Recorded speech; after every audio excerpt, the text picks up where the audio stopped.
Apa dia? Kau tak jelas. Tak jelas di awal. Mayat. Oh. Ya, menghiasi. Kan? Menghiasi mayat. Oh, dia tak ada suruh menghiasi mayat. Dia tak ada suruh, dia ada panggil menghiasi. Nak disuruhnya apa? Bila seorang mati, disuruhnya apa? Tajhizul mayyit. Tajhiz kita panggil apa? Sipai panggil tak? Sipai mayat, simpan mayat. Simpan dengan apa? Dengan apa? Dengan menyucikan najis. Atau orang tua panggil apa istilah tu? Panggil apa? Orang nak mani mayat dia duk menyuci dia panggil apa istilah? Menguai. Panggil menguai tu istilah. Menguai ni bukan apa? Kali mari daripada membuang kali. Nah, menyucilah maknanya. Nyuci najis ada cara dia tu. Orang biasa le medan mani mayat dia tahu sebut menguai dia faham lalu. Kita walaupun wayak hukum tapi kalau suruh minta maaf. Nak menguai awak lagu mana pun tak reti, tak biasa. Hanya ketua kata lain bisa dengan biasa. Bisa tu wayak apa boleh laku. Tapi suruh buat tak boleh buat, tak biasa. Tak itu kan? Ni betul lah. Orang yang biasa iaitu orang yang biasanya orang mani mayat. Jadi tukar dia mani mayat. Tak ada gerung, tak ada apa. Mari mayat bahasa mana pun mati berdarah. Tak ada apa segar-segar. Tuhan beri tanggungnya je. Orang tanggung lagu tu dia tanggung mani mayat.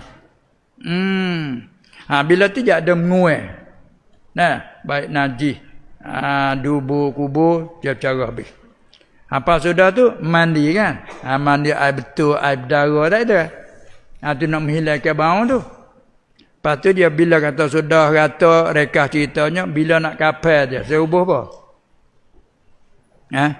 Dia ataskan kapal dah. Dia perlu apa tu? Kapu baru. Bau sedap ada. Tu.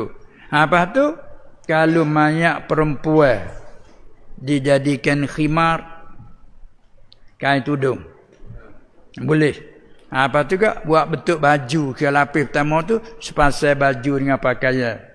Tu ke selapis lah tu. Lepas tu 2 lapis biasa. Itu dah. Orang biasa mandi. Tapi biasa mandi tak? Biasa.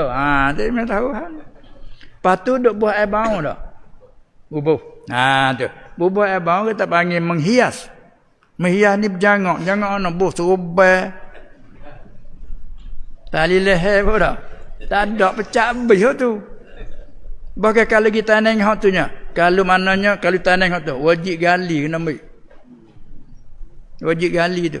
Kerana hak tu jadi kepsaka dah tu. Nah, hingga siapa kalau buat masalah yang bila ngaji di sana. Kalau seorang itu ganah dia curi hak orang. Curi mata orang. Orang lari dia susu. Susu mana nak wino dia telah. Mati. Kena belah tu. Waktu baik hak orang. Ingat tu. Lepas nak lari ke mana? Hak orang. Nak lari ke mana? Nah, habis tu tak lepas. Orang lari hutan. Berpak. Kena kira habis harta banyak. Nak bayar hutan dulu. Habis dengan hutan, habis. Selesai tak kena tak bagi pesaka dah. Habis dengan hutan. Habis tu saya lari lah. Inilah kita orang Islam ni dah. Kalau dulu kita ganah tak tahu apa. Berasa lari berlepas tak dunia cukup dah lah. Tak salah dengan orang dunia. Habis lah. Tapi jangan kita ada lagi. Kalau bagi hak orang tu bila Tuhan tak redha, tak boleh kena belah waktu baik tu. Lagi pula bazi.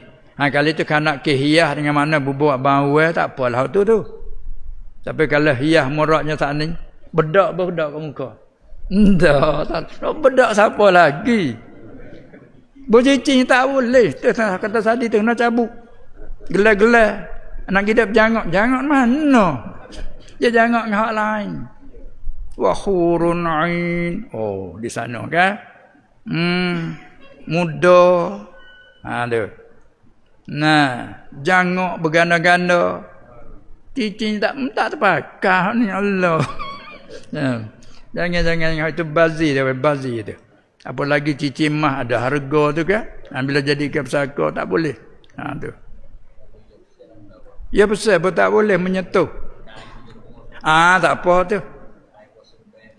Wasbah no apa nak kita ngatik Allah. Kaya manusia ni ya kaya betul, kaya. Ku bisa duk zikir, ku nak zikir lah kubur biarlah. Tak nak bila nak zikir Allah. Dah. Yalah tukar. Tak ada masalah bazir dengan anak. Apa tukar? Nak hidup tukar yang mana hancur apa ke dia? Itulah.